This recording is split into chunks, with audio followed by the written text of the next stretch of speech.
Imagine if after September 11th, President George W. Bush had decided that it just wasn't his job to be the president of New York City because its residents weren't his people.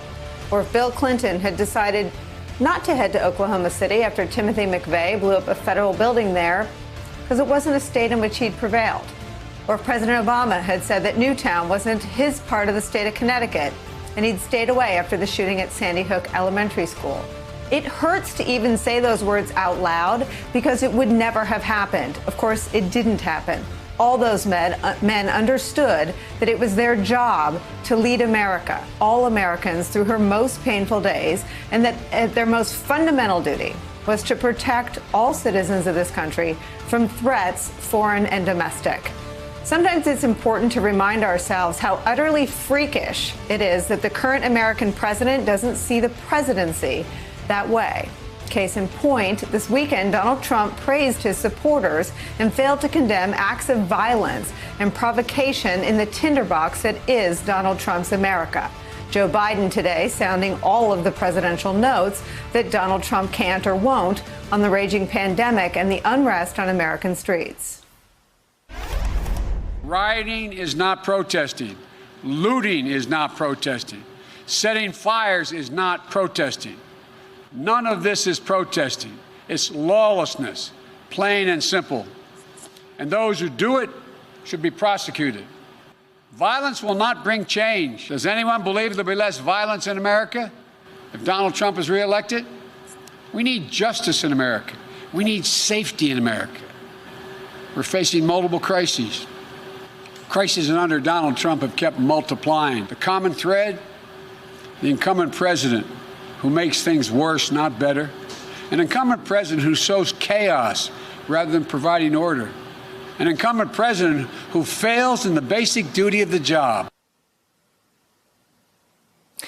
Joe Biden's condemnation of the violence stands in direct contrast to Donald Trump, who spent all day yesterday tweeting praise for his supporters who rode in open trucks waving flags and seems reminiscent of faraway wars. From the Washington Post, quote, scenes of Trump faithful firing paint and pellet guns at protesters during a Trump cruise rally caravan through downtown Portland, a liberal bastion that has been the site of weeks of street demonstrations, raised the specter that the nation's summer of unrest has entered a new phase in which the president's backers are rallying to defend businesses and fight back against Black Lives Matter and other groups he has labeled anarchists and terrorists.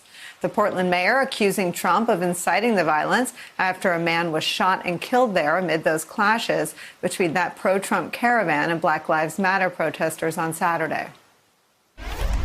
He encouraged them to come into our community. And previously, he has actually encouraged or at least tacitly approved of violence. The tweets that he has been putting out in the last 48 hours, attacking Democratic mayors, attacking those who are trying to bring resolution to the violence in their local communities. He has an opportunity to uplift us and bring us together and help us move through this difficult situation in our nation's history. And instead, he chooses to play petty politics and divide us.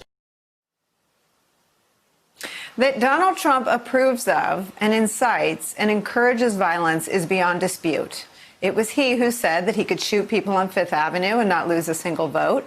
It was Donald Trump who encouraged states to, quote, liberate themselves from his own government's recommended stay-at-home orders. He's the one who's called for roughing up protesters at his own events, and he has said that he would pay the legal bills for anyone who got in trouble for doing so. It is that record of inciting violence and division that drove the Wisconsin governor and Kenosha mayor to say Trump is not welcome in their city at this time, stating his presence would not be helpful to a city in the process of healing. Trump, however, doubled down on his plans to visit after their calls and will go to Kenosha tomorrow to survey damage from last week's protests and meet with law enforcement. As of now, there is no meeting scheduled for the president to speak with Jacob Blake's family. With the country on its knees, suffering from a deadly pandemic that Trump failed to stop and weakened economically from Trump's failures to protect it, Trump sees his path to victory paved by scaring people into blaming someone other than him for the chaos he unleashed. Reality versus Trump's amplification of division is where we start today with some of our favorite reporters and friends. Former U.S. Senator from Missouri and current MSNBC political analyst Claire McCaskill is here. Also joining us, Democratic strategist Basil Smikle and White House reporter for the LA Times, Eli Stokols. Eli, I want to start with you.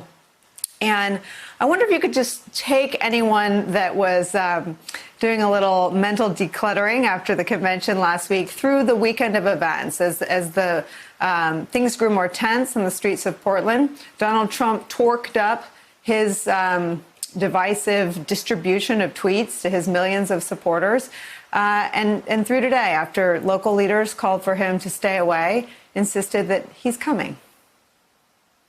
Well, if we go back all the way to Thursday, the day that the president accepted the Republican nomination, Joe Biden was out there saying this seems to be a president who was rooting for violence. And he pointed to the comments by Kellyanne Conway during a television interview in which she said, this stuff helps us. That's pretty much what she said. And Democrats have been seizing on it ever since. Now, Trump went out that night on the White House South Lawn and gave a pretty buttoned up speech for him after capping off a 4-day RNC that every night in primetime featured a lot of efforts by women, by Black voices to soften the president's edges and to paint a picture of a president that we all know is far rosier and kinder than this president actually is day to day. And then Friday, the president goes up to New Hampshire and holds a rally and is right back to being his more incendiary self.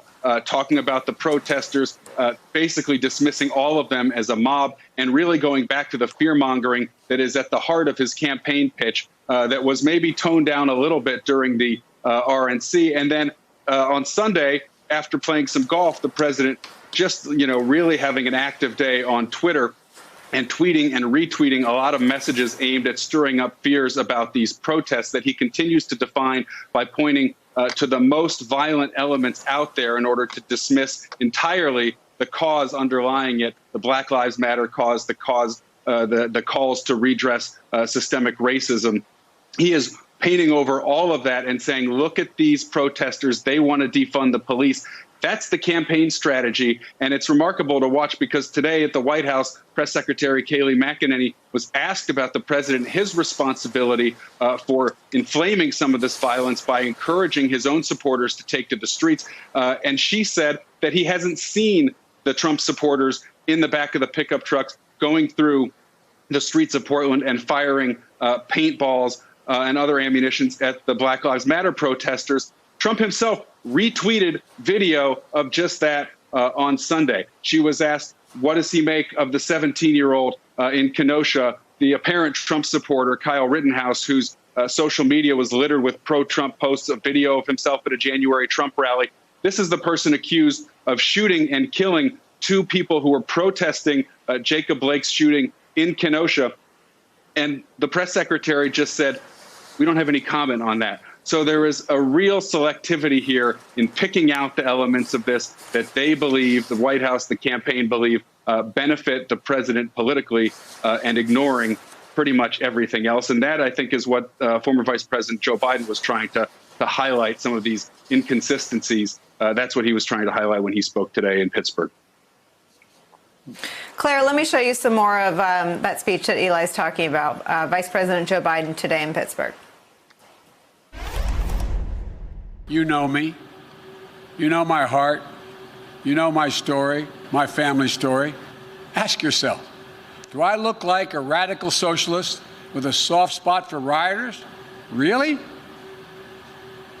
I want a safe America, safe from COVID, safe from crime and looting, safe from racially motivated violence, safe from bad cops. Let me be crystal clear. Safe from 4 more years of Donald Trump. Now, in just a little over 60 days, we have a decision to make. Will we rid ourselves of this toxin? Or will we make a permanent part? We make it a permanent part of our nation's character. That's some strong stuff from Joe Biden. Claire McCaskill. Yeah, I think what happened, we have entered the phase of the campaign where there's a lot of hand-wringing by supporters. and there's a lot of pressure. And in this instance, I think that pressure was felt by the campaign.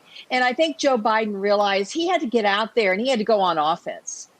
I mean, and by the way, he's going to have to do this every day. They can't just give one speech and think that's going to work. Totally agree with you. Yeah. Donald Trump is going to be on his little machine with his thumbs, retweeting white nationalists, retweeting falsehoods every single day incessantly. So they're going to have to do it. They're going to have to say over and over again that Joe Biden is not for rioters. He is not for people who set fires or burn buildings or break windows.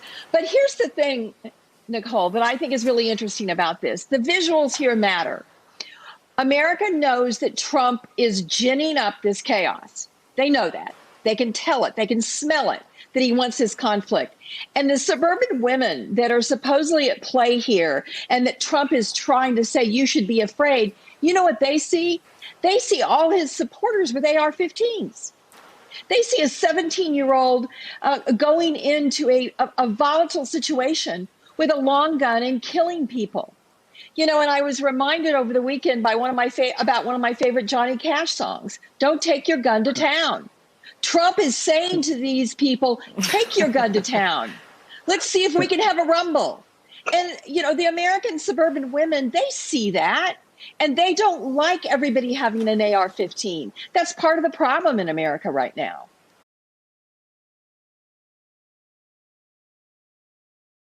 Hey there, I'm Chris Hayes from MSNBC. Thanks for watching MSNBC on YouTube. If you want to keep up to date with the videos we're putting out, you can click subscribe just below me or click over on this list to see lots of other great videos.